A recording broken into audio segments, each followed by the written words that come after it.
132페이지 느헤미야서 5장 1절에서 19절까지 말씀입니다. 느헤미야서 5장 1절에서 19절, 그 가운데 1절부터 5절까지만 제가 봉독해 올리겠습니다. 그때 백성들이 그들의 아내와 함께 크게 부르짖어 그들의 형제인 유다 사람들을 원망하는데, 어떤 사람은 말하기를 우리와 우리 자녀가 많으니 양식을 얻어먹고 살해하겠다 하고, 어떤 사람은 말하기를 우리가 밭과 포도원과 집이라도 저당 잡히고 이 흉년의 곡식을 얻자 하고, 어떤 사람은 말하기를 우리는 밭과 포도원으로 돈을 빚내서 왕에게 세금을 바쳤도다. 우리 육체도 우리 형제의 육체와 같고 우리 자녀도 그들의 자녀와 같거늘 이제 우리 자녀를 종으로 파는도다. 우리 딸 중에 벌써 종된 자가 있고 우리의 밭과 포도원이 이미 남의 것이 되었으나 우리에게는 아무 힘이 없도다 하도다. 아멘, 아멘.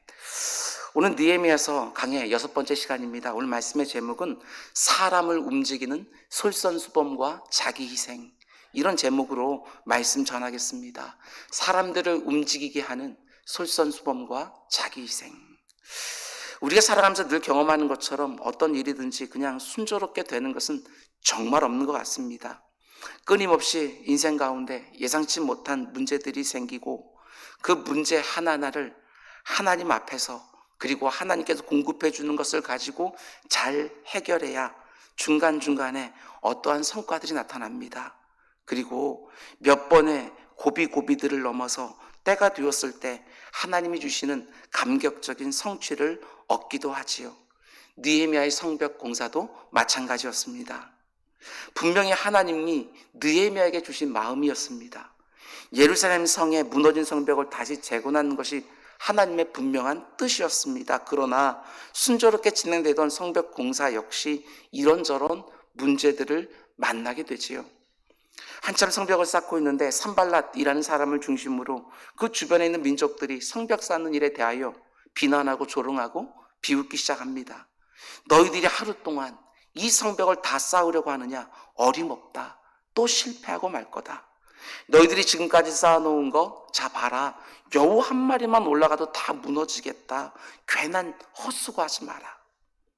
예루살렘 성벽이 다시 세워지면 그 지역에서 자기들의 영향력이 위축될 것을 우려한 대적들이 심리전을 시작한 것입니다. 지금 성벽 공사하고 있는 이스라엘 백성들의 마음과 생각을 흔들어서 어떻게든 성벽 공사를 포기하게 하고 중단하게 만들려는 의도가 이런 비난과 조롱과 비웃음 안에 담겨 있었던 것이지요. 그런데 이런 심리전 앞에서 느헤미야가 어떻게 합니까? 어디까지나 마음과 생각은 흔들려는 의도 아닙니까? 그렇기 때문에 그 마음과 생각을 붙들어 줘야 되기 때문에 느헤미야가 취한 것은 바로 합심 기도였습니다. 이스라엘의 모든 지도자들 한자리에 모으고 하나님께 마음을 모아 함께 기도하기 시작하지요. 빌립보서 말씀처럼 모든 염려를 기도와 간구로 바꾸어내면서 자신들의 마음과 생각을 지켜주시는 하나님을 경험하기 시작한 것입니다. 그리고 모든 이스라엘 민족들은 더욱 힘을 내서 성벽 공사의 속도를 더 내는 것을 보게 되어집니다. 대적들의 심리전이 완전히 실패한 것이지요. 여러분, 요즘 이런저런 일들 얼마나 많습니까? 내 마음과 생각이 흔들릴 때가 너무너무 많습니다. 내 의지로 붙잡는 것 아닙니다. 마인드 컨트롤로 내 생각을 사로잡는 것이 결코 아닙니다. 꼭 기도하시기 바랍니다. 성도는 흔들리는 마음과 생각을 붙들고 언제나 하나님 앞에 나아가 염려를 소망으로 바꾸어 내는 사람들입니다. 그러면 나를 붙들어 주시는 하나님을 다시 새롭게 경험하게 되는 것이지요. 여러분, 그런데 자신들의 심리전이 완전히 실패로 돌아가니까 산발랏 이 땅이 어떻게 하느냐? 이제는 실제적으로 물리적으로 움직이기 시작합니다. 모든 대적들이 서로 공조하면서 북쪽과 서쪽에서는 산발랏 군대가, 그리고 동쪽에서는 도비야 군대가, 남쪽에서는 게셈의 군대가 예루살렘을 포위해서 언제라도 쳐들어올 태세를 취한 것입니다. 지금 당장 성벽 공사를 중단하지 않으면 우리가 가만히 두지 않겠다. 군사 행동을 시작한 것입니다. 과거에도 그랬던 것처럼 아직 성벽이 완성되지 않은 예루살렘 성에 쳐들어와서 공사에 참여하고 있는 이스라엘 백성들을 죽이고 공사 중인 성벽을 다시 허물어 버리겠다고 군사적 도발을 시작한 것이지요. 그런데 이런 소문이 성벽공사라는 사람들과 그의 가족들에게 퍼져나가기 시작하니까 어떻게 됩니까? 모든 사람들 마음속에 이제는 두려움이 가득 쌓이기 시작하는 거예요. 그때 느헤미야가 어떻게 합니까? 느헤미야는 문제를 만났을 때 언제나 똑같은 패턴을 보입니다. 하나님께로 나아가지요. 다시 이스라엘의 지도자들을 모아놓고 하나님께 합심하여 기도하기 시작합니다. 그리고 아주 단호한 목소리로 선포합니다. 저들을 두려워하지 마라. 우리가 두려워할 분은 오직 크고 어미하신 하나님, 그 하나님만 두려워야 된다. 하나님이 우리를 위하여 싸우실 것이다. 오직 하나님 의지하고 무너진 성벽을 하루라도 빨리 다시 세우자. 그러나 느헤미야는 기도만 한 것은 아닙니다. 동시에 자신이 할 수 있는 모든 것을 최선을 다해서 다 하는 것이지요. 충성되게 일합니다. 곳곳에 파수꾼들을 세워서 주야로 경계하게 만들고 공사에 참여하고 있는 모든 백성들을 중무장시키지요. 한 손에는 칼을 들고 또 한 손에는 삽을 들고 적에 있을지 모르는 공격에 대비하면서도 동시에 성벽 공사를 중단하지 않고 지속한 것입니다. 그러면서 그 와중에도 성벽 공사를 절반이나 마친 것이지요. 얼마나 힘들었을까. 그러나 그걸 바라보면서 느헤미야와 이스라엘 백성들이 또한 얼마나 감격스러웠을까. 여러분, 우리가 무슨 일을 하든 외부에서 찾아오는 이런 어려움들이 있습니다. 단지 사람들만이 아니라 환경도 마찬가지지요. 예기치 못했던 코로나19와 같은 외부의 문제들이 내 인생 곳곳에 있는 것입니다. 처음에는 내 마음과 생각을 흔드는 정도였지만 어느 순간에는 실제적으로 그 문제가 주는 이런저런 두려움이 내 마음을 사로잡기도 합니다. 그러나 그때 절대로 흔들리면 안 됩니다. 하고 있는 일들을 중단해서는 안 됩니다. 하나님께 특별한 의지와 지혜를 구하면서 하나님의 때를 따라 돕는 은혜가 있는 줄 믿고 딱 그때에 맞는 은혜를 하나님이 예비해 놓은 줄 믿고 그것을 구하면서 내가 할 수 있는 모든 일들을 끝까지 계속하는 것이지요. 저와 여러분 모두에게 이 비상한 시기에 하나님이 주시는 특별한 지혜와 거룩한 뚝심이 있기를 주님의 이름으로 축원을 드립니다. 여러분, 근데 오늘 본문을 통해서 우리가 또 알아야 되는 것이 있습니다. 외부의 문제가 해결되었다고 해서 모든 문제가 다 끝난 것은 아니지요. 많은 경우에 외부의 문제가 해결되고 나면 또 다른 문제가 생길 수 있는데 사실은 이게 가장 치명적인 문제입니다. 그게 바로 내부에서 생기는 어려움이에요. 역사가 증명합니다. 외부의 문제를 막아놨다고 해서 모든 문제가 해결되는 것이 아니라 외부의 문제가 생겼을 때 잠재되어 있던 것들이 그 문제가 해결됐을 때 내부에서 튀어나온 것들을 보게 되어집니다. 코로나19 가운데 속에 한국 교회가 이런저런 지탄을 받으면서 휘청휘청하고 있지요. 그런데 코로나19라고 하는 외부의 문제가 해결되고 나면 그것으로 모든 문제가 끝나는 것이 아닙니다. 기독교 역사가 보여주는 것처럼 이제는 또 다른 전쟁이 시작이 되어집니다. 교회는 내부의 문제입니다. 외부의 문제가 생겼을 때 내렸던 결정들과 행동 하나하나에서 사람들이 이렇게 말하고 저렇게 말하고 그러면 성도와 성도들 사이에 갈등이 일어나고 그리고 목회자와 성도들 사이에 갈등이 생기게 되어지고 사실은 이게 훨씬 더 치명적인 것이죠. 이스라엘 백성들이 외부에 있는 대적들의 심리전과 실제적인 공격을 하나하나 막아내면서 수십 년 동안 어떤 학자에 따라서는 130년, 140년 동안 무너졌다는 그 성벽을 다시 쌓아가고 있는데 이스라엘 백성들 내부에서 이런저런 갈등과 분열이 생기는 것을 보게 되었습니다. 대비하고 있어야 됩니다. 이것들도 우리는 대비하고 있어야 돼요. 오늘 본문 1절에서 5절 말씀을 제가 다시 한번 읽어드릴 텐데 지금 어떤 일들이 백성들 안에서 일어나고 있는지 좀 상상해 보면서 오늘 본문을 눈으로 따라오면서 한번 읽어보시기 바랍니다. 저는 이 본문을 묵상하면서 코로나19 가운데 씨름하고 있는 수많은 사람들의 아우성 소리가 함께 들려왔습니다. 잘 보셔요. 내 상황과 빗대어서 한번 같이 보시고 이웃들의 상황과 빗대어서 함께 보시라고요. 1절, 그때의 백성들이 그들의 아내와 함께 크게 부르짖어 그들의 형제인 유다 사람들을 원망하는데 이스라엘 백성들에게 원망이 있었다. 우리도 요즘 마찬가지 아닙니까? 내가 특별히 잘못한 것은 없는 것 같아요. 그런데 지금 내가 너무 힘이 드는 것이지요. 그러다 보니까 마음이 많이 상해서 누군가를 하나 대상으로 잡고 이런저런 원망들이 나도 모르게 내 입으로 막 쏟아져 나오는 것들을 보게 되었습니다. 그리고 한탄도 하지요. 2절, 어떤 사람은 말하기를 우리와 우리 자녀가 많으니 양식을 이제는 얻어먹고 살아야 되겠다. 가족들을 생각하고 돈 들어갈 걸 생각하게 되었으면 어디 가서든 돈을 좀 빌려 와야 되겠는 거예요. 근데 막상 돈을 빌리려고 하면 그게 쉽습니까? 오죽하면 동료 목사님들이 저에게 전화를 합니다. 너무너무 힘이 드니까. 그래서 3절, 어떤 사람들은 말하기를 우리가 밭과 포도원과 집이라도 저당 잡히고 이 흉년의 곡식을 얻자. 얼마 가진 것은 없지만 그래도 가지고 있는 그 부동산, 대대로 조상들이 물려준 그 부동산, 율법에 의하면 그것은 양도할 수 없습니다. 그걸 저당 잡히거나 팔 수 없어요. 근데 그것을 저당 잡혀서라도 이 상황을 어떻게든 넘어가려고 하는 것이죠.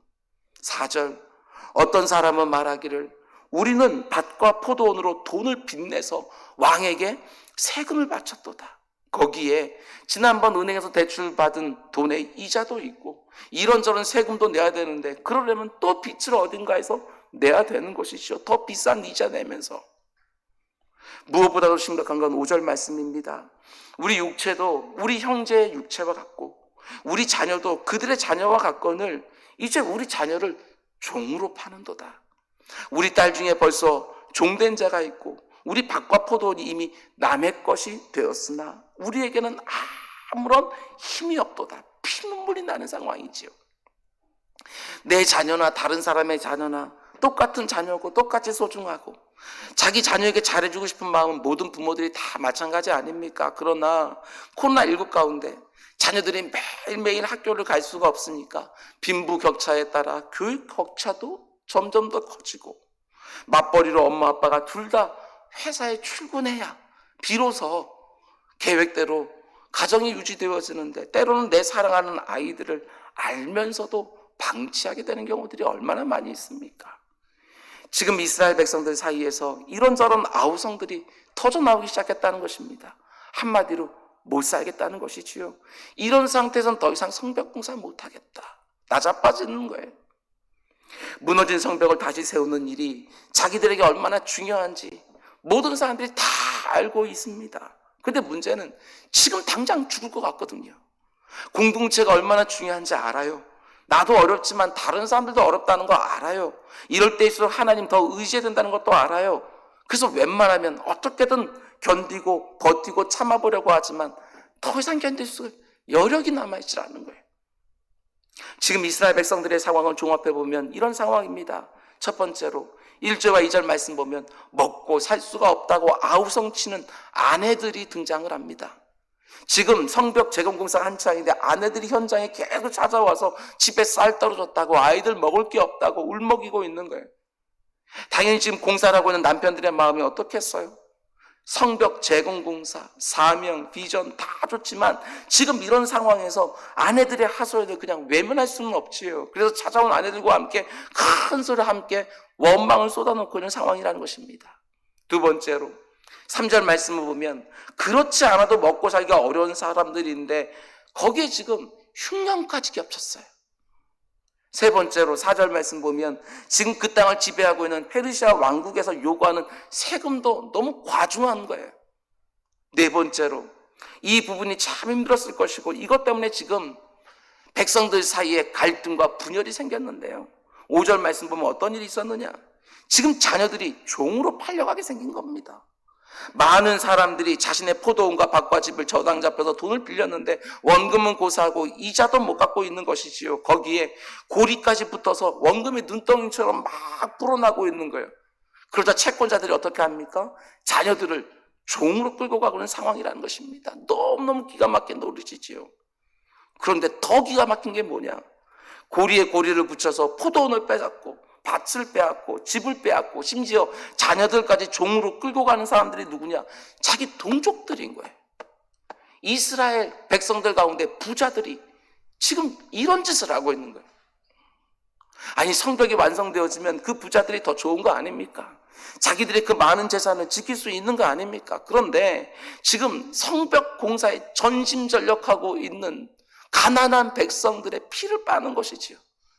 극도의 육체적인 피곤과 가족들에 대한 염려와 대적들의 공격에 대한 두려움까지 감수하면서 한 손에는 칼을 들고 한 손에는 삽을 들고 밤낮으로 공사를 하고, 집에도 가지 못하고 잠을 잘 때도 옷을 입으면서 입고 자면서 적들의 공격까지 대비하고 있는 대부분의 가난한 동족들에게 고리에 고리를 붙여 뜯어내고 있는 거예요. 아니, 네 자녀가 소중한 것처럼 내 자녀도 너무너무 소중한데 내 자녀를 종으로 끌고 가는 상황, 정말 기가 막힌 일이 이스라엘 백성들 가운데 지금 벌어지고 있는 거예요. 분위기가 너무너무 안 좋습니다. 지금 이스라엘 백성을 내부에서 문제가 생긴 거예요. 심각한 문제가. 특별히 가진 사람들과 못 가진 사람들 사이에 부와 빈의 갈등이 심각해지고 있다는 것입니다. 그런데 이런 내부의 갈등 때문에 어떤 일이 벌어지느냐? 이게 참 기가 막히지요. 공사가 중단됐어요. 공사가 중단됐어요. 지금까지 그래도 잘 진행되고 있었던 예루살렘 성벽 재건 공사가 그만 중단되고 마는 거예요. 외부에 있는 대적들의 심리전도 잘 이겨냈습니다. 외부에 있는 대적들의 실제적인 공격도 잘 대처해냈어요. 그런데 내부에 생긴 이 문제 때문에 성벽 재건 공사가 중단되고 말았다는 것입니다. 기가 막힐 노릇이지요. 여러분, 우리가 무슨 일을 하든 내부의 갈등이 가장 무서운 것입니다. 아무리 밖에서 모든 일이 잘 되고 있다 할지라도 부부 사이에 문제가 생기고 부모와 자녀 사이에 문제가 생기면 밖에서 하는 일들도 중단되기 십상입니다. 코로나19 가운데 교회들이 보여준 모습 때문에 이 사회가 교회를 보는 눈이 좋지 않아진 거, 그것도 큰 문제지만 사실은 교회 내부에 생기는 문제, 다툼과 갈등과 분열, 이게 진짜 문제인 거예요. 회복 불가능한 거예요. 많은 사람들에게 상처를 주게 되어지고 하나님의 양들을 흠는 일이지요.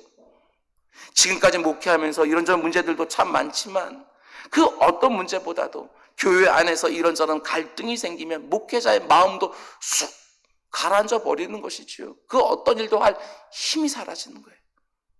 지금 느헤미야의 마음이 얼마나 힘들었겠습니까? 힘이 쭉 빠지지 않았겠어요? 다리가 풀렸을 거예요. 외부의 공격은 하나하나 잘 막아냈지만 이건 완전히 다른 차원의 문제거든요. 성경 역사를 봐도 마찬가지입니다. 예수 그리스도의 십자가와 부활로 오순절 성령 강림 사건으로 이 땅에 시작된 초대교회가 성령의 놀라운 역사와 제자들의 생명을 건 헌신으로 계속해서 부흥합니다. 날마다 사람들이 교회 안으로 쏟아져 들어왔어요. 그러다가 어떤 문제가 생기지요? 외부에서 유대 종교 지도자가 복음을 전하면 죽겠다고 겁박을 하고 제자들을 감옥에 집어넣은 거, 이런 건 하나도 문제가 되지 않았어요. 오히려 공동체의 마음을 하나로 더 뭉치게 해주었어요. 그러나 교회의 지도자격이었던 아나니아와 삽비라의 문제는요, 전혀 다른 차원의 문제였어요. 악한 사단 마귀가 교회 안에 있는 아나니아와 삽비라의 공명심을 이용해서 성령을 속이려고 했지요. 공동체 내부에 문제를 일으키려고 했던 거예요. 그래서 하나님 어떻게 하십니까? 아나니아와 삽비라 부부를 그 자리에서 죽이신 거예요. 하나님이 너무하셨습니까? 아니요. 교회 내부의 문제가 얼마나 심각한 문제인지를 초대교회가 출발하는 그 순간부터 아주 분명하게 보여주신 거예요. 사도 바울이 생명을 걸고 복음을 전하는데 가장 힘들었던 것이 뭐냐? 외부의 공격? 아닙니다. 로마 제국의 박해나 유대인들의 살해 위협이 아니었다는 것입니다. 내부의 공격이요. 내부의 공격. 자신의 모든 것을 다해서 사람들에게 복음을 전하고 교회를 세워놓았는데 자기가 개척하고 전도한 그 사람들이 자신의 사도권을 의심하는 거예요. 바울이 무슨 사도냐고, 예수님이 12제자도 아니면서 무슨 사도냐고 공격하기 시작한 거예요. 기가 막힌 일이 벌어지고 있는 거 아닙니까? 그러자 그 어떤 공격에도 눈 하나 깜짝하지 않던 그 강한 사도 바울이 그 내부의 공격을 받고 어떻게 되지요? 사역들을 내려놓고 눈물의 편지를 쓰기 시작해요. 도대체 왜 그러냐고, 왜 이상한 사람들의 말에 휘둘리냐고, 아니 어떻게 내게 이럴 수 있냐고. 우리도 그렇지 않습니까? 다른 사람들이 나를 오해하는 것은 어떻게 견뎌내지만 가족들이 나를 오해하는 것은 견디기가 너무너무 힘이 들지. 어떤 일을 할 때 나를 가장 많이 도와줄 것 생각했던 사람들이 오히려 방해자로 등장할 때 정말 모든 일들 다 내던지고 싶은 것이지요. 이걸 경험하고 나면 회복하기 쉽지 않습니다. 느헤미야는 예루살렘의 무너진 성벽을 다시 세우기 위해 모든 것을 다 내려놓고 무려 1300km나 떨어져 있는 그 페르시아 땅에서 왔어요. 그 어떤 소망도 없는 사람들의 마음을 불을 빛이 피면서 여기까지 온 거예요. 산발라델 땅에 이런저런 방해와 공격을 이겨내면서 전체 공정의 절반을 끝냈거든요. 근데 지금 그 성벽 공사가 기가 막혀도 중단되고 말았어요. 그것도 어이없게 내부의 갈등으로. 외부의 문제라고 아니면 건들 수 있지만 내부의 갈등으로 공사가 중단돼 버렸어요. 피눈물이 나는 거죠. 근데 이때 느헤미야가 어떻게 하느냐? 우리도 마찬가지입니다. 가족들 사이의 갈등, 회사 직원들 사이의 갈등, 심지어 교회 안에서 갈등을 경험할 때 어떻게 해야 되느냐? 하나님이 느헤미야를 통해서 오늘 보여주셔요. 혹시라도 지금 내부의 갈등으로, 내부의 문제로 힘들어하는 분이 있다고 한다면, 누구와의 갈등 관계에 있는 분이 있다면 도대체 어떻게 해야 되는지 하나님의 음성을 듣는 시간이 되기를 주님의 이름으로 축원을 드립니다. 먼저 첫 번째로 느헤미야가 백성들 사이에 일어난 이 갈등을 어떻게 해결하기 시작하느냐. 6절과 7절입니다. 내가 백성의 부르짖음과 이런 말을 듣고 크게 노하였으나 깊이 생각하고 귀족들과 민장들을 꾸짖어 그들에게 이르기를 너희가 각기 형제에게 높은 이자를 취하는도 하고 대회를 열고 그들을 쳐서. 6절 말씀 보면 크게 노하였으나 느헤미야가 좀 너무너무 화가 나는 거야. 아니 지금 모든 백성들이 이렇게 죽을 고생을 하고 있는데 돈 가진 사람들이 빚 대신에 어려운 사람들의 자녀를 종으로 끌고 가고 있다고? 고리를 뜯고 있다고? 아니 어떻게 이럴 수가 있냐? 아니 지금 모든 사람들이 생명을 걸고 혼신의 힘을 다해서 성벽을 쌓아가고 있는데 어떻게 이런 상황에서 너희는 돈 벌 궁리만 더 하고 있냐? 느헤미야가 좀 너무너무 화가 난 거야. 근데 곧바로 이어지는 7절 참 이게 귀합니다. 어떻게 시작하지요? 느헤미야가 깊이 생각하고 그 보고를 듣자마자 크게 화를 냈지만 이내 마음을 추스리고 깊이 생각하기 시작했다는 것입니다. 이게 중요합니다. 지금 무너진 성벽을 힘을 다해 세워가고 있는데 한쪽은 뭐하고 있습니까? 고리대금을 하면서 자기 배만 채우는 사람들이 있는 거예요. 그 사람들 때문에 지금 성벽 공사가 중단되고 말았어요. 그 상황을 보면서 느헤미야가 너무너무 화가 나고 너무나도 힘이 빠지지만 곧바로 어떻게 합니까? 마음을 가라앉힙니다. 그리고 깊이 생각하기 시작하는 거예요. 이게 지도자들이죠. 굉장히 중요한 부분입니다. 내 마음에 화가 가득할 때는 절대로 뭔가 결정하고 행동하는 건 아니지요. 마음에 화가 가득할 때는 할 수만 있으면 사람들도 만나지도 말고 전화도 하지 않는 거예요. 내가 평안했다고 한다면 절대로 하지 않았을 결정과 행동을 하기가 쉽기 때문에 그렇습니다. 반드시 후회하게 돼 있어요. 느헤미야가 6절에서 크게 노하였으나 곧바로 7절 깊이 생각하고 우리에게 꼭 이런 모습이 있길 주님의 이름으로 축원드립니다. 느헤미야가 화를 가라앉히고 깊이 생각한 다음에 어떻게 합니까? 이게 바로 느헤미야가 공동체 내부에서는 갈등의 문제를 해결하는 첫 번째 방법인데 잘 들으시기 바랍니다. 무엇보다 먼저 기준과 원칙을 분명히 하고 있어요. 이게 중요해요. 갈등의 문제를 해결하고 논쟁의 문제를 해결하고 의견차를 해소하려고 한다면 원칙과 기준이 있어야 되는 거예요. 목소리 큰 사람이 있는 게 아니고 원칙과 기준이 분명한 거예요. 저마다 자기 입장에서 논리적으로 합리적으로 다 말하지만 원칙과 기준이 있어야 거기에 순복할 수 있는 거거든요. 가정에도 원칙과 기준이 있어야 되는 것이고 직장에도 마찬가지인 것이고 교회 안에는 말할 것도 없고 신앙 공동체에서 유일한 기준과 원칙이 무엇입니까? 목사의 말이 아니에요. 그건 바로 하나님의 말씀이지. 모든 성도들의 원칙과 기준은 하나님의 말씀이에요. 아무리 자기 입장에서 이런 얘기하고 저런 얘기 한다고 할지라도 하나님의 말씀이 명확하게 기준과 원칙을 제시하면 모든 사람들이 거기에 순복하는 거예요. 이게 신앙 공동체지요. 하나님의 말씀이란 정확한 기준과 원칙만 세워지면 그 누구도 토를 달아서는 안 되는 거예요. 느헤미야가 지금 고리대금 방하고 있는 부자들을 불러서 먼저 책망합니다. 8절 말씀 보면 무서울 정도로 침착하게 그냥 엄히 그리고 그들이 납득할 만큼 책망합니다. 8절 그들에게 이르기를 말이 기가 막혀요. 우리는 이방인의 손에 팔린 우리 형제 유다 사람들을 우리의 힘을 다해서 도로 찾아왔는데 너희는 너희 형제를 팔고자 하느냐? 더구나 우리 손에 팔리게 하겠느냐 하며 그들이 잠잠하여 말이 없기로. 고리대금하던 부자들이 입이 10개라도 할 말이 없는 것이지요. 이스라엘 백성들의 선조들이 애굽 땅은 430년 종노릇한 민족이에요. 얼마 전까지만 해도 자기들이 바벨론 땅을 70년 동안 종살이 했어요. 그리고 이제 다시 종살이 하지 말자고, 더 이상 이런 수치 당하지 말자고, 모든 사람들이 힘을 앞에서 무너진 성벽을 다시 세우고 있는데 자기 동족들을요 한쪽에서 종으로 팔고 있는 사람들이 있는 거예요. 이 부자들이. 느헤미야가 그들의 문제가 무엇인지 정확하게 지적하면서 어미 책망하니까 이들이 아무 말도 못하는 거죠. 그러고 나서 하나님의 말씀으로 기준과 원칙을 상기시켜주는 것을 보게 됩니다. 9절, 내가 또 이르기를 너희 소행이 좋지 못하도다. 우리의 대적 이방 사람의 비방을 생각하고 우리 하나님을 경외하는 가운데 행할 것이 아니냐. 너희 소행이 좋지 않다, 옳지 않다. 지금 우리를 비웃고 있는 저 산발랏 이 땅이 이 상황을 알면 얼마나 우리를 더 우습게 보겠느냐. 그치요? 뭘 성벽 쌓는다고 저렇게 난리를 치더니 지네들끼리 지금 싸우고 있네. 성벽 공사 중단했네. 우리가 굳이 쳐들어가지 않아도 지풀에 다 망하고 말겠네. 이러고 있는 거 아니겠어요? 우리도 명심해야 돼요.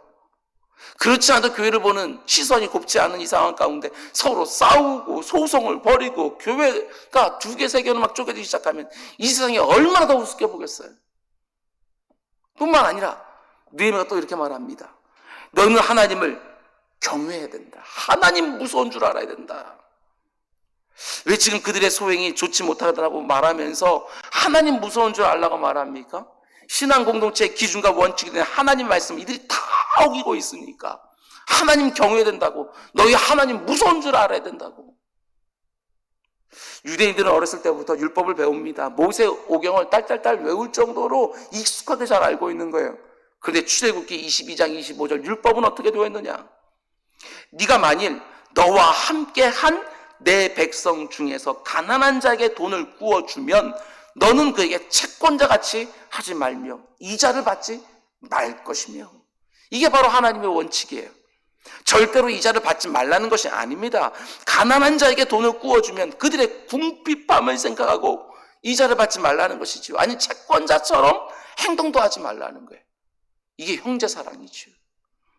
그리고 신명기 23장은 또 이렇게 말합니다. 네가 형제에게 구워주거든 이자를 받지 말지니 곧 돈의 이자, 식물의 이자, 이자를 낼 만한 모든 것의 이자를 받지 말 것이라. 타국인에게 네가 구워주면 이자를 받아도 되거니와 네 형제에게 구워주거든 이자를 받지 마라. 이자 받는 것을 완전히 금하시는 것이 아니라 형제에게 구워준 것에 대해서는 이자를 받지 말라. 오죽하면 그 형제가 너에게 돈을 꿨겠냐. 그럼 하나님이 어떻게 준다고 약속을 해주십니까? 그리하면 네 하나님 여호와께서 네가 들어가서 차지할 땅에서 네 손으로 하는 범사의 복을 내리시리라. 이게 바로 형제에게 돈을 빌려줄 때에 하나님이 정해준 원칙과 약속이라는 것입니다. 그 꿔준 형제에게는 이자는 받지 못하지만 하나님께서 이자를 몇 배를 더 갚아주겠다고 하는 거예요. 범사의 너를 복되게 해주겠다. 그러니까 느헤미야가 지금 고리대금을 하면서 공사에 참여하고 있는 가난한 백성들을 쥐어짜고 있는 부자들에게 원칙을 제시하면서 엄히 책망하는 것입니다. 아니 어떻게 너희들이 하나님의 이런 엄중한 말씀을 무시할 수 있느냐. 형제에게는 이자를 받지 말라고 말씀하신 하나님을 전혀 두려워하지 않고 어떻게 이럴 수가 있느냐. 하나님 두렵지도 않느냐. 뭐? 형제에게 돈을 꿔줘 이자 못 갚는 자녀들을 종으로 팔아? 하나님 두렵지도 않냐. 느헤미야는 고리대금을 하는 부자들을 책망하면서 하나님의 원칙을 상기시켜주고 있는 거예요. 그래서 부자들이 어떻게 합니까? 느헤미야의 말에 즉각 순종하는 걸 보게 되었습니다. 아니 느헤미야가 하나님의 말씀, 하나님의 원칙을 들이대면서 하나님을 두려라고 말하는데 어떻게 거기에 토를 달겠어요? 12절 그들이 말하기를 우리가 당신의 말씀대로 행하여 돌려보내고 그들에게서 아무것도 요구하지 아니하리기라 하기로 내가 제사장들을 불러 그들에게 그 말대로 행하겠다고 맹세하겠다. 자녀들을 다시 돌려보내겠다고, 그리고 아무것도 요구하지 않겠다고 맹세를 하는 거예요. 이게 바로 하나님의 말씀이 가지고 있는 권위라는 거예요. 권위, 말씀의 권위예요. 모든 성도들은 이 말씀의 권위 앞에서 잠잠해야 되는 것이죠. 2주 있으면 10월 달에 노회가 있는데요, 아무리 첨예하게 하는 논쟁을 벌이는 안건이라 할지라도, 아무리 합리적이고 이성적이고 논리적으로 논쟁하고 있다 할지라도 누군가 손을 딱 들고 일어서서 법이요 하고 딱 한마디만 하면 모든 상황이 종료되었습니다. 그게 법의 권위예요. 공동체 안에 갈등이 있을 때 한쪽에는 자신의 권위를 주장하고 또 한쪽은 원망을 하고, 그럼 서로 싸우고 분쟁할 때 가장 중요하게 생각해야 되는 게 무엇입니까? 그게 바로 기준과 원칙이에요. 기준과 원칙에는 언제나 막강한 권위가 있는 거예요. 특별히 신앙 공동체 안에 일어나는 갈등은요, 하나님의 말씀이 절대권이지요. 절대권이. 그 어떤 갈등이나 분쟁이 일어나도 분노 중에 뭔가를 결정하지 마시고 깊이 생각하시기 바랍니다. 뭘 깊이 생각해요? 기준과 원칙을 깊이 생각하라는 거예요. 하나님이 뭘 원하시는지, 하나님의 말씀은 뭘 말하고 있는지를 먼저 깊이 생각하라는 거예요. 제가 늘 말씀드리는 것처럼 WWJD, What would Jesus do? 예수님이라면 이 상황에서 어떻게 하셨을지를 깊이 생각하는 거예요. 꼭 깊이 생각하시고 뭔가를 결정하고 선택하고 행동하는 우리 모두가 되기를 주님의 이름으로 축원을 드립니다. 뿐만 아니라 이분에 저는 이런 묵상도 해보았어요. 지금 고리대금을 하던 이 부자들 정말 비양심이지요. 그런데 여기 또 놀라운 부분은 있습니다. 하나님의 말씀이 가르치는 원칙을 듣고 이들이 어떻게 합니까? 즉각적으로 말씀에 권해 순종해요. 그 어떤 것도 무서워하지 않을 것 같은 이런 비양심적인 사람들이요, 하나님은 무서워하지요. 하나님을 곧바로 자신들의 잘못된 부분을 고치고 있다는 것입니다. 생각해 보셔요. 아무리 하나님의 원칙을 말해줘도 불복해버리면 어떻게 해요? 문제가 해결되지 않아요. 무엇보다도 하나님을 두려워하면서 내가 지금 하나님의 말씀, 하나님의 원칙에 벗어나 행동을 했다는 것을 깨닫는 순간 즉각적인 회개를 하는 것이고, 내가 지금 내 곁에 있는 누군가에게 잘못했다는 것이 깨달아는 순간 즉각적인 사과를 하는 것이고, 이게 너무너무 중요한 거예요. 하나님을 경외하는 것, 경외심, 이게 너무나도 중요하다고요. 하나님을 두려워하지 않으면 그 어떤 것도 그를 막아낼 방법이 없는 거예요. 하나님의 성도들은 반드시 하나님을 경외하는 사람들이고 하나님 말씀 앞에 순복하는 사람들이죠. 몰라서 그런 것들은 얼마든지 하나님도 그것들은 이해해 주셔요. 그런데 하나님의 말씀이 무엇인지 정확하게 아는 순간, 아니요, 그때부터 그 말씀의 권위에 순복하는 거예요. 혹시라도 하나님이 요즘 내게 지적하는 어떤 죄가 있습니까? 하나님을 정말 두려워한다면 머뭇거리지 말고 빨리 그 죄에서 벗어나야지요. 그러면 하나님이 반드시 그에 상하는 복을 주실 것입니다. 지금까지 그 죄가 가로막아서 내게 오지 못했던 그 복을 하나님이 반드시 허락해 주시는 거예요. 진정한 회개에서 내게 주어지는 하나님의 범사에 복되게 하신 은혜를 경험하는 우리 모두가 되기를 주님의 이름으로 또한 축원을 드립니다. 그럼 이제 두 번째로, 느헤미야가 지금 일어나고 있는 내부의 갈등을 어떻게 해결합니까? 느헤미야가요, 고리대금을 하는 부자들만 책망하는 것이 아니라 자기 자신 역시 이스라엘 백성들에게 솔선수범하는 모습을 보여줍니다. 솔선수범도요, 기가 막힌 힘이 되는 것이지요. 느헤미야가 그저 부자들을 향해서만 하나님 경외하라고, 하나님 두려워라고 말한 게 아니에요. 자기가 먼저 하나님을 두려워하고 있는 사람이에요. 하나님을 경외하는 사람이라고요. 솔선하지 않고 무슨 문제를 해결하겠어요? 솔선하지도 않고 어떻게 사람들을 움직이겠냐고요. 이어지는 구절을 보면 얼마나 느헤미야가 하나님 앞에 바르려고 했고 사람들에게 모범이 되려고 했는지 그 모습이 보여집니다. 14절 말씀 보면, 또한 유다 땅 총독으로 세움받을 때 곧 아닥사스다 왕 제20년으로부터 제32년까지 12년 동안은 나와 내 백성들이 총독의 녹을 먹지 아니하였느니라. 총독 제위 기간에 대해서는 학자들 간에 의견 차이가 있지만 어쨌든 중요한 게 뭐냐, 페르시아에서 지금 이스라엘 백성들이 아우성을 치는 그 내용들 가운데 하나가 무엇입니까? 페르시아 왕에게 바치는 세금이 너무 과중하다는 거 아닙니까? 그런데 만일 느헤미야가 페르시아로부터 많은 급여를 받고 있었다고 한다면 그것도 문제가 될 수 있는 거예요. 그래서 말하는 것이지요, 내가 지금까지 페르시아로부터 당연히 받은 총독의 녹도 받고 있지 않다고, 월급도 받지 않고 있다고, 당연히 받아야 되지만 이스라엘 백성들의 어려운 형편을 잘 알기 때문에 총독의 녹까지 안 받으면서 백성들과 함께 일하고 있었다는 것입니다. 참 귀한 모습이에요. 그러면 느헤미야가 페르시아로부터 총독의 녹을 받지 않고 이스라엘 백성들로부터 많은 것을 취하고 있었느냐? 아니요. 막강한 권력을 가지고 있었음에도 불구하고 그 권력을 자기 자신을 위해서 사용하지 않았어요. 이전에 있었던 총독들처럼 행동하지 않고 자기가 부자들에게 말한 것처럼 자기 역시도 하나님을 경외함으로 일절 부패하지 않았다, 이 말을 하는 것이지요. 15절, 나보다 먼저 있었던 총독들은 백성에게서 양식과 포도주와 또 은 40세겔을 그들에게서 빼앗았고 또한 그들의 종자들도 백성들을 압제하였으나 나는 하나님을 뭐함으로? 경외함으로, 하나님을 두려워함으로 이같이 행하지 않았다. 느헤미야가 어떻게 다른 총독들과 다르게 행할 수 있다고 말합니까? 나는 하나님을 두려워함으로. 아무리 자기 앞에 있는 총독들이 관행처럼 했던 일을 할지라도 하나님 두려워하니까 나는 절대로 그렇게 할 수 없다는 거예요. 종교 개혁자들이 그렇게 외쳤던 코람 데오, 하나님 앞에서 총독의 일을 수행하고 있었던 것이지요. 왜 우리가 하나님 말씀하는 대로 살지 못합니까? 하나님 앞에서 살지 않는 거예요. 하나님을 두려워하지도 아니하고, 그 무엇보다도 하나님을 두려워하지 않고 그 앞에서 그분의 시선을 의식하지도 못하고 사니까 하나님 말씀대로 살지 않으면서도 아무런 문제가 없는 것처럼. 반드시 기억하시기 바랍니다.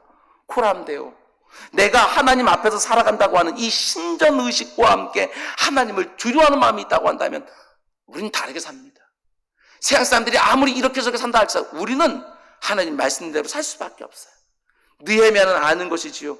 내 위에 하나님 계신다. 이걸 아는 거예요. 그런데 그 하나님은 어떤 하나님이십니까? 사무엘상 2장은 이렇게 말합니다. 여호와는 죽이기도 하시고 살리기도 하시고 스올에 내리기도 하시고 거기에서 올리기도 하시는도다. 여호와는 가난하게도 하시고 부하게도 하시고 낮추기도 하시고 높이기도 하신도다.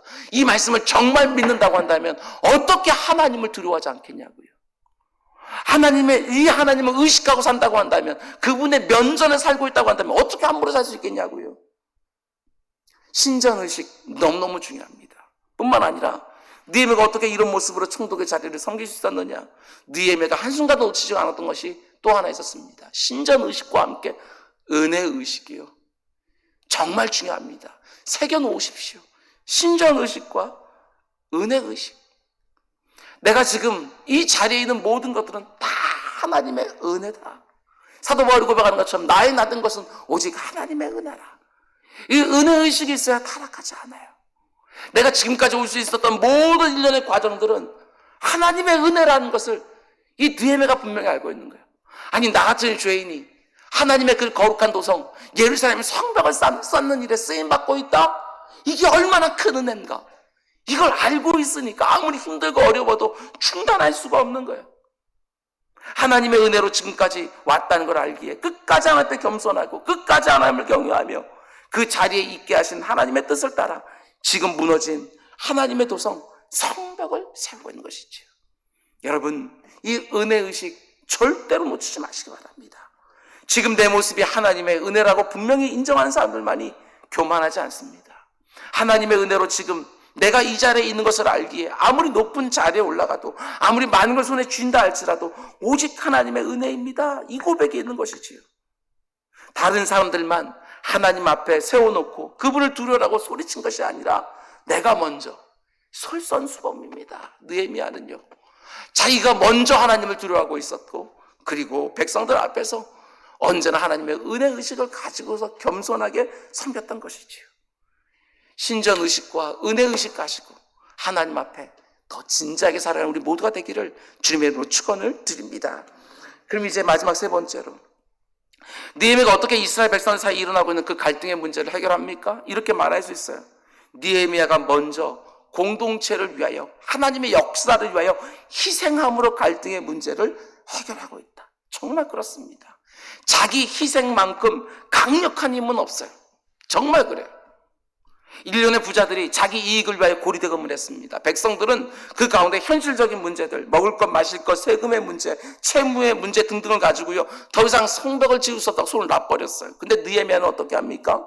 14절 말씀 보면 총독의 녹을 받지 않았어요. 정당하게 누릴 수 있는 것도 포기했어요. 15절 말씀 보면 이전에 총독들이 부수입을 챙기던 부당한 이득, 당연해 보이고 관행처럼 보였지만 그것도 탐내지 않았어요.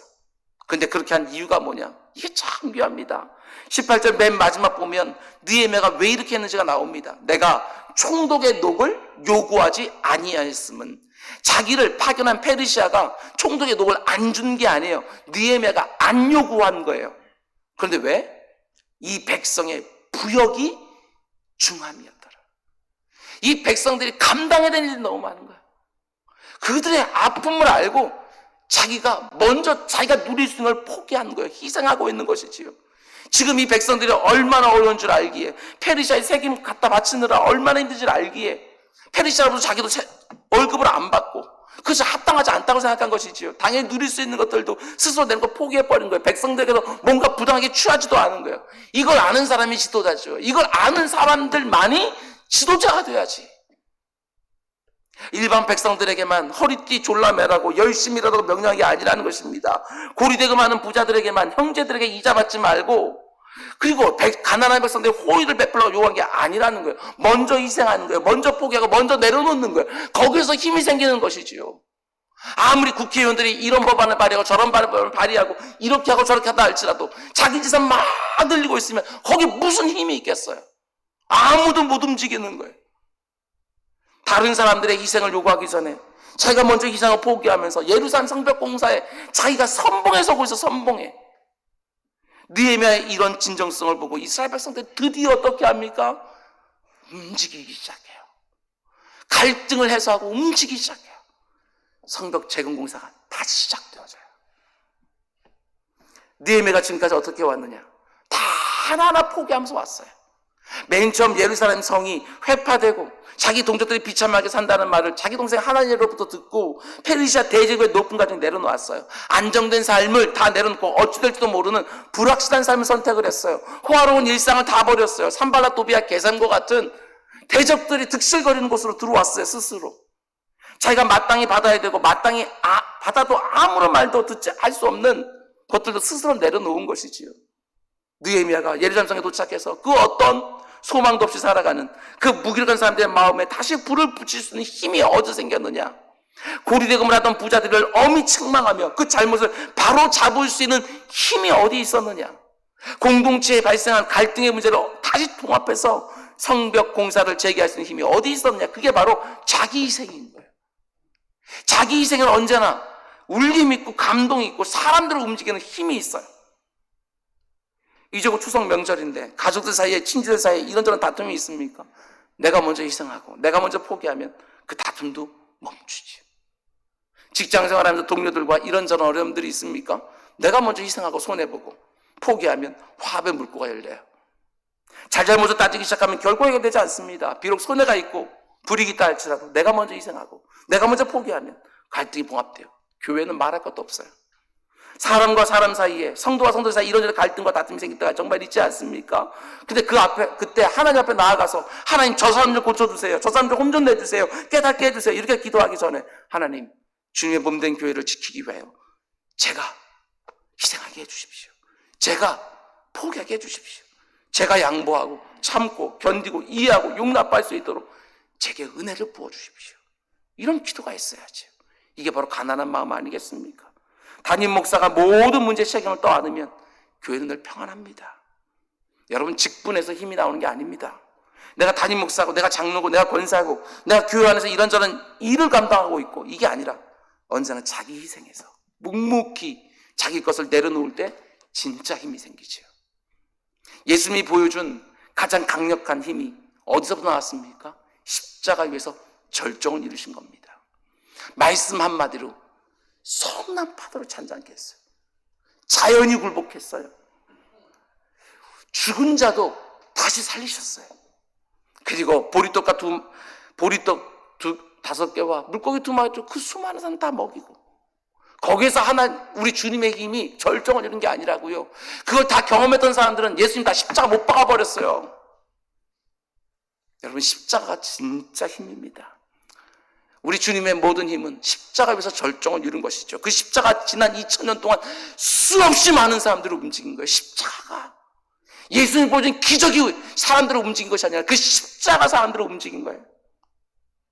예수 그리스도의 모든 하늘 권세를 버리고 냄새나는 말구유로 오셔서 그 처참한 십자가까지 예수 그리스도의 자기 비하와 자기 부인과 자기 희생과 자기 버림이 나 같은 죄인까지도 움직이기 시작하는 거죠. 예수님이 요한복음 12장 24절에서 이렇게 말씀하셨습니다. 내가 진실로 진실로 너희를 노니 한 알의 밀이 땅에 떨어져 죽지 않으면 한 알 그대로 있고 죽으면 많은 열매를 맺으니라. 우리 주님께서요 솔선수범하셨고 그리고 자기 희생을 통하여 많은 열매를 거둬주신 거예요. 말씀 맺겠습니다. 성벽 공사가 잠시 중단되었습니다. 대적들의 심리전도 물리적인 공격 다 이겨내었던 이스라엘 백성들이 내부의 문제로 그만 무너지고 말았습니다. 가정이든 교회든 공동체 하나됨이 없으면 무너진 성전, 무너진 신앙, 무너진 성벽을 다시 세우는 것은 요원할 수밖에 없습니다. 혹시라도 내가 공동체 하나님을 깨뜨린 일에 쓰임받지 않도록 정말 깨어 있으셔야 됩니다. 이 땅을 살아가면서 이런저런 갈등을 경험할 때가 얼마나 많은지 모릅니다. 그때마다 첫 번째로 하나님의 말씀을 원칙과 기준으로 세우십시오. 원칙과 기준 세우는 거예요. 하나님 말씀 앞에서 또한 그 누구도 토달지 마시기 바랍니다. 곧바로 순복하는 우리 모두가 되기를 원합니다. 하나님 경유하셔야 됩니다. 하나님 두려워하면서 살아가야 됩니다. 하나님 말씀과 반해서 살아가는 거 절대로 가볍게 생각해서는 안 돼요. 두 번째로 무엇보다도 사람들을 움직이기 위해서는요, 솔선수범이 중요합니다. 나는 제대로 하지 않으면서 다른 사람들에게 제대로 하라고 큰 소리치면 누가 움직이겠어요? 너나 잘해라 이렇게 말하지. 교회가 솔선해야죠. 교회가 그 안에 제대로 하지도 못하고 있으면서 세상을 향해서 잘하라고, 너희들 죄인이야 손가락질하게 되었으면 너희들이 잘하라고 오히려 더 비웃죠. 내가 먼저 깃발을 들고 선봉에 쳐야, 내가 먼저 한 손에 칼을 들고 한 손에 삽을 들고 열심히 싸우고 있고 열심히 일하고 있어야 사람들이 그래도 움직이기 시작하는 거예요. 무너진 것들을 그래야 다시 세울 수 있어요. 내가 솔선해야 돼요. 내가 선봉에 서게 사모해야 되는 거예요. 마지막으로 자기 희생만큼 강력한 힘이 없다는 것을 꼭 기억하시기 바랍니다. 내가 희생하지 않고 내 것은 하나도 내려놓지 않으면서 남들 손에 있는 거 내려놓으라고 소리 지르면 누가 그거 내려놓겠어요? 내가 먼저 내려놓고 내가 먼저 희생하고 내가 먼저 포기하면 공동체 하나됨을 이룰 뿐만이 아니라 중단되었던 것도 다시 시작할 수 있습니다. 여러분, 코로나19 상황이 오래 지속되면서 많은 것들이 흔들리고 있고 이미 무너진 것들도 있습니다. 눈에 보이는 것만 무너진 것이 아니라 눈에 보이지 않는 사람들의 마음은 더 많이 무너졌습니다. 마음만 무너진 것이 아니라 너무나 안타깝게도 지금까지 내 삶을 지탱해 주었던 신앙이 흔들리기도 합니다. 그러나 원망과 불평이 일단 시작되었으면 지금 내가 처한 문제에 또 다른 문제를 만들어서 더하게 되는 것입니다. 하나님의 은혜로 여기까지 왔습니다. 지금도 마찬가지고 앞으로도 마찬가지고 하나님의 은혜로 내 삶이 보호되고 이끌리게 될 것입니다. 이것을 분명히 믿고 가정과 직장과 교회 공동체를 깨뜨리는 원망과 불평에서 내 자신을 잘 지켜내는 우리 모두가 되기를 원합니다. 뿐만 아니라 이렇게 힘들고 어려울 때 내 자신만 생각하는 이기심은 공동체를 깨뜨릴 수밖에 없습니다. 내 자신만 생각하면 공동체를 깨뜨릴 수밖에 없어요. 가정이든 직장이든 교회든지 나라도 마찬가지입니다. 나도 힘들지만 남도 힘든 줄 알고 느헤미야의 이 마음이 얼마나 귀합니까? 이 백성의 부역이 충함이라. 이 백성들의 충함이 너무, 이 구역이 너무나도 충함이라. 이걸 알아야 돼요. 우리가 이걸 알아야지. 임대인도 임차인도 서로 좀 알아야죠. 마음들을. 내가 당연히 취해야 되는 것도 힘들고 어려운 사람들 생각하면서 힘써 나누고, 내가 얼마든지 누릴 수 있는 것들도 절제하면서 우리 그리스도인들이 먼저 앞장서서 어렵고 힘든 이웃들을 힘나게 하는 일에 쓰임받는 우리 모두가 되기를 주님의 이름으로 축원드립니다. 기도하겠습니다. 사랑해 주님.